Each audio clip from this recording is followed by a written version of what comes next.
오늘은 로마서 6장 1절부터 14절 말씀을 같이 나누겠습니다. 특별 새벽기도회로는 15번째, 로마서 강해로는 13번째입니다. 이제 사도 바울이 전반부에 원리, 이론에 대한 이야기는 어느 정도 마무리를 했습니다. 1장 17절에 오직 의인은 믿음으로 말미암아 살리라. 믿음으로 영생을 얻는다. 그런 사람이 바로 의인이다. 의인은 다른 사람이 아니고 믿음으로 말미암아 영원한 생명을 얻어 살아가는 사람이 의인이다. 이렇게 말씀을 했습니다. 그러다가 모든 사람이 죄를 범하였음에 하나님의 영광 이르지 못하더니 그리스도 예수 안에 있는 속량으로 말미암아 하나님의 은혜로 값없이 의롭다 하심을 얻었느니라. 로마서 3장에 있는 이 말씀을 핵심으로 해서 우리가 의롭게 되는 것은 하나님의 은혜로 또 믿음으로 말미암아 예수 그리스도를 통해서 얻은 것이다 선포를 했습니다. 그러므로 5장 1절로 가서 우리가 믿음으로 의롭다 하심을 얻었으니 하나님과 화평을 누리자, 즐거워하자 이렇게 말씀을 하고 나서요. 이제 거의 사도 바울이 성령을 통해서 이신칭에 대한 이야기는 다 했습니다. 따라서 합시다. 이신칭의 믿음으로써 의롭다, 칭함받는다 이야기는 다 했고 그 뒤에 이제 부가적인 설명들을 해나가고 있습니다. 부가적인 설명이라고 해서 필요 없는 것이 아니라 이신칭의에 대한 아주 중요한 내용들을 보완해서 설명하고 있습니다. 어제는 이제 이신칭의와 아담 그래서 아담을 통해서 이신칭의를 더 보강을 했죠. 아담은 죄를 들어오게 했습니다. 그래서 온 세상에 죄가 퍼지도록 만들어서 결국에는 모든 사람이 죄를 범하는 이제 그런 일이 일어나게 됐는데 예수 그리스도로 말미암아 이제 믿음이 시작이 되는 거죠. 물론 믿음이라고 하는 것은 이미 아브라함 시대도 있었지만 이제는 예수 그리스도를 통해서 믿음이 확정되고 그리고 예수 그리스도를 통해서 믿음이 무엇인지를 알게 되고 그래서 믿음이 아담을 통해서는 죄가 들어와서 사망에 이르게 됐는데 이제는 예수 그리스도께서 들어오심으로 말미암아 믿음이 무엇인지를 알게 되고 믿음을 통해서 영원한 생명에 이르게 됐다. 아주 상당히 중요한 그런 그 이신칭의에 대한 보완을 했습니다. 그리고 나서 이제 사도 바울이 성령에 의해서 질문하고 답변을 하면서 그 믿음으로 의롭게 되는 그 일에 대해서 좀 더 보완을 해주고 있습니다. 그래서 질문, 답변, 권면의 형식으로 들어갑니다. 이 권면이 지금 로마서에 처음 나옵니다. 믿음으로 말미암아 의롭다 얻는다고 하는 이야기를 하다 보니까 어떤 권면이나 이런 내용들이 없습니다. 그런데 이제 권면이 처음 나오게 됩니다. 질문이 뭐냐 그러면 이신칭의에 관련해서 질문이 뭐냐 우리 6장 1절 말씀 다 같이 읽어보겠습니다. 6장 1절 다 같이 시작. 그런즉 우리가 무슨 말을 하리요 은혜를 더하게 하려고 죄에 거하겠느냐. 이게 무슨 말이냐면 우리가 그리스도 예수 안에 있는 속량으로 말미암아 하나님의 은혜로 값없이 의롭다 하심을 얻었습니다. 그러니까 은혜와 믿음과 예수 그리스도의 속량은 함께 가는 거죠. 이렇게 하나님의 은혜로 값없다 의로움을 얻었으니까 하나님의 은혜로 또 로마서 5장 20절에 보면 죄가 더한 곳에 은혜가 더욱 넘쳤다. 그렇잖아요. 죄가 크면 클수록 그 은혜는 더 감격적으로 다가오지 않습니까? 그러면 죄에 거함으로 은혜를 더하게 하자. 은혜를 더하려면 죄에 거해야 되는 거 아니냐.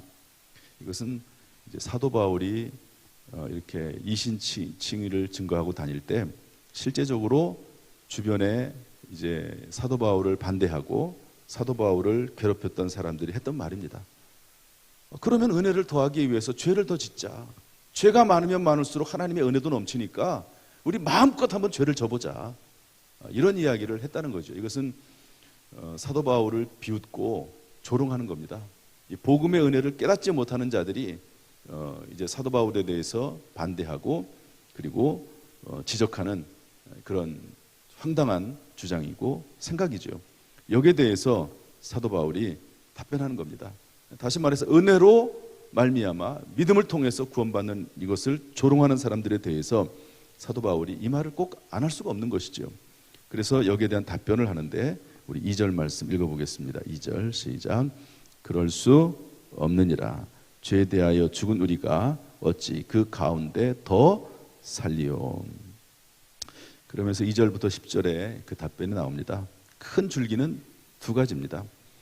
우리는 예수 그리스도의 죽으심과 합하여, 십자가를 말하죠, 세례를 받음으로. 여러분, 세례의 의미가 뭐죠? 우리가 죄로 인해서 죽었는데, 원래 세례는 침례잖아요. 그러니까 물에 푹 잠기게 되어 있습니다. 이것은 우리가 죄로 인해서 죽었다는 것을 말합니다. 그런데 십자가와 함께 우리가 죽고, 그리고 예수 그리스도의 부활하심과 함께 다시 살아나는 것을 상징하는 것이 세례거든요. 그러니까 예수 그리스도의 죽으심과 합하여 세례를 받음으로 우리는 이미 죄에 대하여 죽었기 때문에 또다시 은혜로 말미암아 구원을 받았지만 그것을 통해서 우리가 죄에 대해서 죽었는데 어떻게 또 죄를 짓겠느냐, 그렇게 말씀하고 있습니다. 죄에 대하여 죽은 우리가 이렇게 되어 있는데 이것은 과거형입니다. 이미 죽었다는 거죠. 이미 끝났습니다. 죄와는 관계가 단절되고 이제는 죄와는 절교했다고 하는 것입니다. 어찌 그 가운데 더 살리요. 천금을 준다 해도 그럴 수 없다 하는 것이죠. 여러분, 우리가 예수 그리스도를 믿음으로 죄에 대하여는 절교하고 단절한 줄로 믿습니다. 또 그래야 되고요. 여러분, 노아 홍수 시대에 하나님의 심판이 임하지 않습니까? 왜 그렇죠? 죄 때문에 그렇습니다. 그런데 어떻게 우리가 예수 그리스도로 말미암아 구원받은 우리가 어떻게 또 죄에 들어가겠습니까? 개가 마치 자기가 토한 것을 또 집어먹듯이 어떻게 또 죄 안에 들어가겠는가 하는 말씀이죠. 소돔과 고모라 성의 심판도 마찬가지입니다. 왜 그렇게 됐습니까? 죄악 때문에 소돔과 고모라 성, 하나님이 참으시고 또 참으시는 중에 결국 심판하시지 않습니까? 죄 때문에 그런 건데 어떻게 그것을 다 알매도 불구하고 또 죄에 거하겠느냐. 여러분, 우리가 잘 알듯이 다윗은 하나님 앞에 거룩한 사람 아닙니까? 그런데 밧세바와 간음하고 그리고 그의 남편을 죽입니다. 그로 인해서 물론 하나님 앞에 철저히 회개하고 용서는 받지만 그로 인해서 생기는 개인적이고 가정적인 그런 엄청난 그 피해와 그리고 그 하나님이 내리시는 형벌이 얼마나 많이 있습니까? 그런 것들을 보건대 다시 죄에 빠질 수는 없다. 여러분, 현장에서 가늠하다 잡혀온 여인의 모습을 통해서 보건대 얼마나 수치스럽습니까? 현장에서 가늠하다가 잡혀와가지고 많은 사람들 앞에서 수치와 모욕을 당하지 않습니까? 죄에 대하여서 죽은 우리가 다시 죄에 들어갈 수는 없다. 예수님께서 말씀하십니다. 다시는 죄를 범하지 말라 말씀하신 것처럼 우리가 예수 그리스도의 죽으심과 합하여 세례를 받아서 죄에 대해서 죽었는데 어떻게 은혜를 더하겠다고 죄를 더하자는 말이 성립이 되느냐? 그럴 수 없다 하는 것이죠. 예수 그리스도의 십자가를 생각해 보건대 우리가 죄를 범할 수 없다는 것입니다. 두 번째로 우리 4절 말씀 읽어보겠습니다. 4절 말씀 다 같이 시작. 그러므로 우리가 그의 죽으심과 합하여 세례를 받음으로 그와 함께 장사되었나니 이는 아버지의 영광으로 말미암아 그리스도를 죽은 자 가운데서 살리심과 같이 우리로 또한 새 생명 가운데서 행하게 하려 하심이라. 아까는 죽으심과 합하여 세례를 받음으로 장사되었다, 죽었다고 그랬는데 이제는 그리스도를 죽은 자 가운데서 살리심과 같이 우리도 또한 새 생명 가운데서 행하게 하려 하십니다. 예수 그리스도께서 십자가의 죽으심으로 말미암아 우리가 죽었고 예수님께서 부활하심으로 말미암아 예수님처럼 우리도 새 생명 가운데 살도록 하시기 위해서 우리가 이신칭의 믿음으로 말미암아 구원을 받았는데 어떻게 죄 가운데 거하겠느냐? 그럴 수 없다는 것이죠. 미국의 텍사스주에 한 살인범이 있었다고 합니다. 사형 선고를 받았습니다. 워낙 그 죄가 무지막지해서. 그런데 그 형이 있는데 형은 참 큰 공로자요, 선인입니다. 그래서 주지사를 찾아가서 설득해가지고 내가 책임질 테니까 사면을 좀 해달라. 우리 동생을 사면을 해달라. 워낙 이분이 훌륭하고 형이 또 간청하고 또 책임지겠다고 하니까 사면장을 줬습니다. 그리고 이제 감옥에 있는 형에게 갔죠. 사면장이 있다는 말을 하지 않고 또 형이 어떤 마음을 가졌을지 모르니까 형에게 물어봤습니다. 형 나가면 어떻게 살 거냐고. 그랬더니 대뜸 하는 말이 내가 나가면 판사, 나를 이렇게 심판한 사형 선고를 내린 내가 판사를 죽여버리겠다. 내가 죄가 있다고 증인을 섰던 그 모든 사람들 내가 가만 안 두겠다. 이렇게 얘기하는 거예요.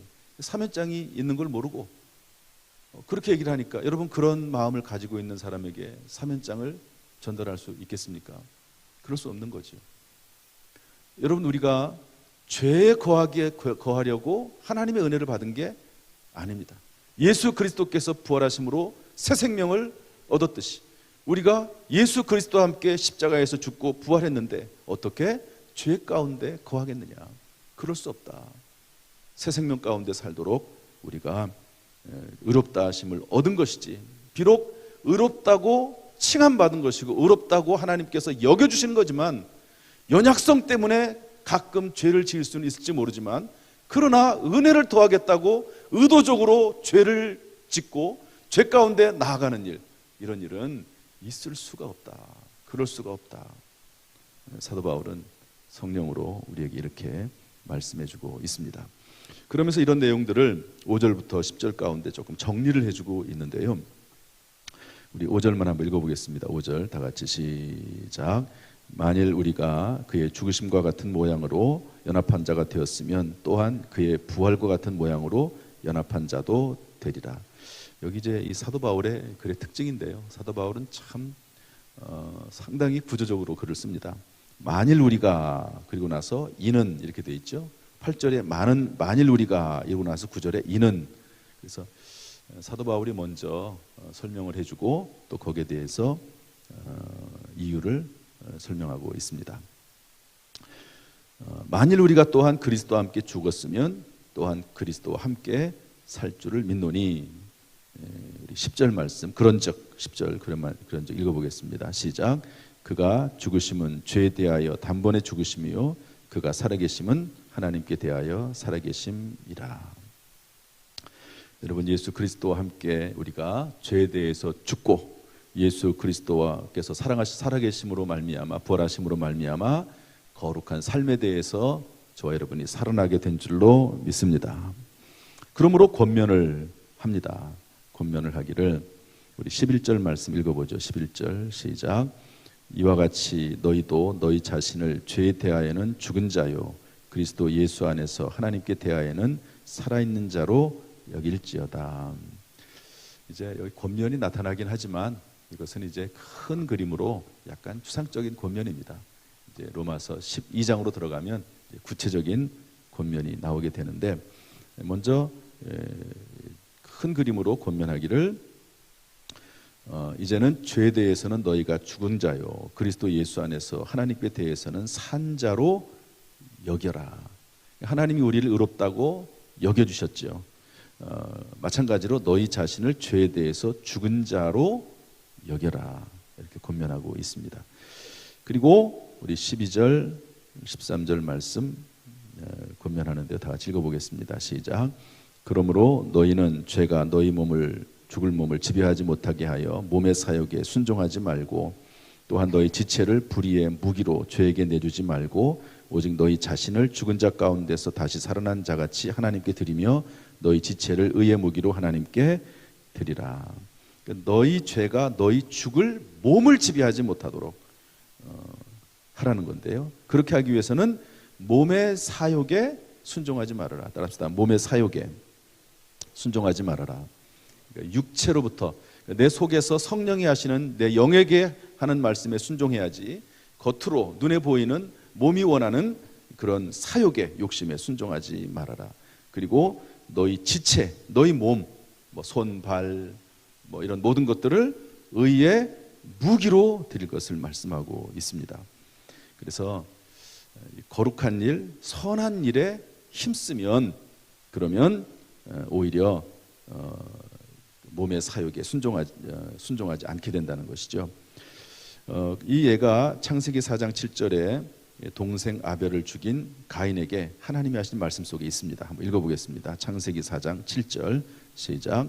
내가 선을 행하면 어찌 낯을 들지 못하겠느냐. 선을 행하지 아니하면 죄가 문에 엎드려 있느니라.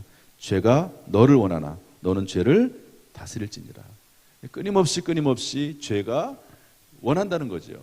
사탄 마귀가 가룟 유다의 마음속에 예수 그리스도를 팔아넘기려고 하는 생각을 집어넣듯이 우리의 생각 속에 또 우리의 육체적인 욕심이 계속해서 죄를 원한다는 겁니다. 그러나 그 죄를 다스려라. 선을 해. 근데 중요한 말이 뭐냐면 선을 행하지 아니하면 죄가 문에 엎드려 있느니라. 문을 탁 열면 죄가 엎드려져 있어요. 걸려 넘어지는 거죠. 선을 행하지 않으면 그렇다는 겁니다. 이게 무슨 말이냐면 여러분 여기 물에 물컵이 있습니다. 이 물컵에다가 물을 먼저 채우면 다른 것을 채울 수가 없습니다. 그런 것처럼 우리의 인생이라고 하는 그릇에다가 선한 것을 채우고 선한 시간을 내 인생의 그릇 속에 채우면 악한 것이 들어올 수 없다는 겁니다. 그러니까 먼저 무엇을 채우느냐. 오늘 사랑나눔위원회가 특송을 했는데요. 비가 오는데 이렇게 수고 많으셨습니다. 오늘 비가 많이 쏟아지더라고요. 저도 오는데 사랑나눔 먼저 우리의 삶 가운데 사랑으로 채우면 악한 것이 들어올 여지가 사라진다. 우리의 인생의 그릇에 선한 것으로 하나하나 채워나가기 시작을 하면 악한 것이 들어올 여지가 없어진다. 그런 말씀입니다. 이렇게 새벽에 나와서 기도하고 또 순간순간마다 하나님께서 원하시는 그런 삶을 살다 보면 악한 것이 들어올 수 없는 것이죠. 그러나 선을 행하지 아니하면 그 빈자리에 악한 것이 들어오고 죄가 들어올 수밖에 없다 하는 것입니다. 이런 면에서 여기 참 재밌는 표현이 나와요. 중요한 표현이 나옵니다. 의의 무기라는 말이 나오고 불의의 무기라는 말이 나옵니다. 우리의 지체, 이 몸은 무기입니다. 여러분 우리가 지금 손과 발과 몸이 있지 않습니까?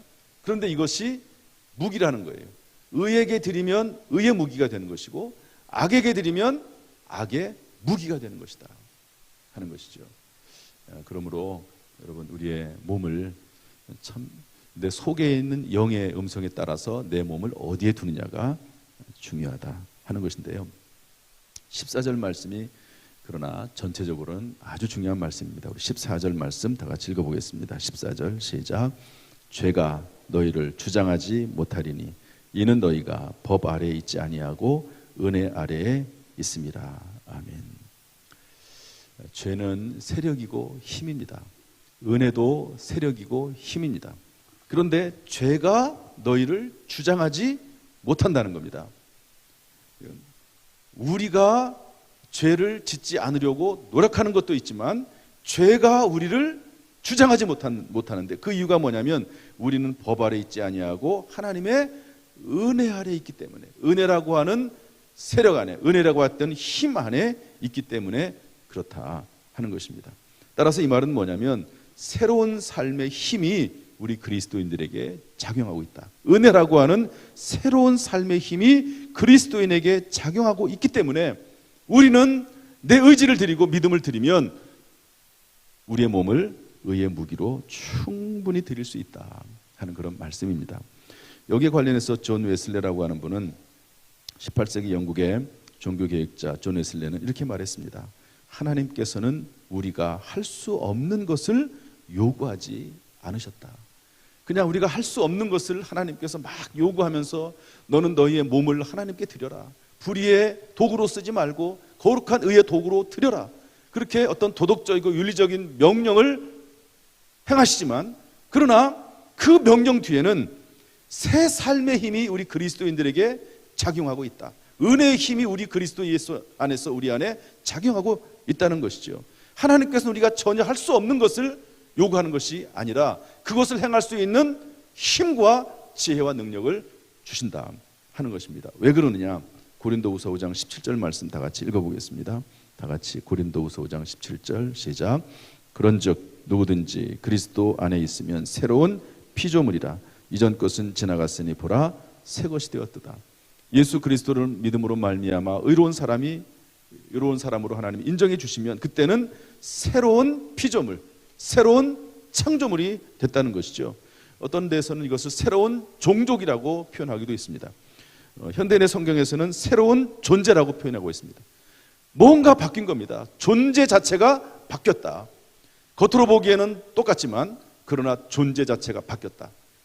여러분, 계란을 보면은 그 안에 생명이 있는 유정란이 있고 생명이 없는 무정란이 있지 않습니까? 우리가 예수 그리스도로 말미암아 의롭다 하심을 여김을 받은 것은 마치 유정란이 된 것처럼 생명이 그 속에 잉태가 됐고 하나님의 은혜가 그 안에 들어가 있기 때문에 하나님의 말씀대로 살아나갈 수 있는 그런 힘이, 능력이 작용하고 있음을 말씀하고 있습니다. 이 말은 정말 우리에게 귀중한 말씀입니다. 할 수 없는 것을 하나님이 요구하시는 것이 아니라 우리 안에 생명이 잉태됐고 하나님 말씀대로 살 수 있는 그 힘이 우리 가운데 있다 하는 것을 말씀하고 있는 것이죠. 사랑하는 성도 여러분들, 저와 여러분에게는 새 삶의 힘, 은혜와 하나님의 사랑의 힘이 작용하고 있는 줄로 믿습니다. 그 하나님이 주시는 힘을 의지해서 오늘도 살아갈 수 있기를 주님의 이름으로 축복합니다. 성령 충만, 말씀 충만하면 죄를 이기고 섬김의 삶을 살 수가 있습니다. 성령 충만, 말씀 충만. 또 반복해서 말씀드립니다. 예수 그리스도를 영접함으로 의롭게 됨으로 우리 안에 성령이 내주하십니다. 다시 가슴에 손을 얹고 성령이 내 안에 계신다. 다시 한번 성령이 내 안에 계신다. 그런데 내 안에 계신 성령께서 근심하고 계실 수가 있고, 그리고 성령이 충만해서 그 성령이 나를 이끌어가서, 여러분 성령은 지혜의 영이고 능력의 영 아닙니까? 그 성령의 능력으로 살아갈 수가 있는 것이죠. 손 다 내리세요. 여러분, 성령 충만, 말씀 충만이 능력이고 지혜입니다. 그러면 그 말씀의 능력으로, 성령의 능력으로 죄를 이기고 승리하게 되고 지혜와 능력으로 살아가게 될 줄로 믿습니다. 이런 은혜가 저 여러분에게 평생토록 넘쳐나기를 주님의 이름으로 축원합니다. 기도하겠습니다.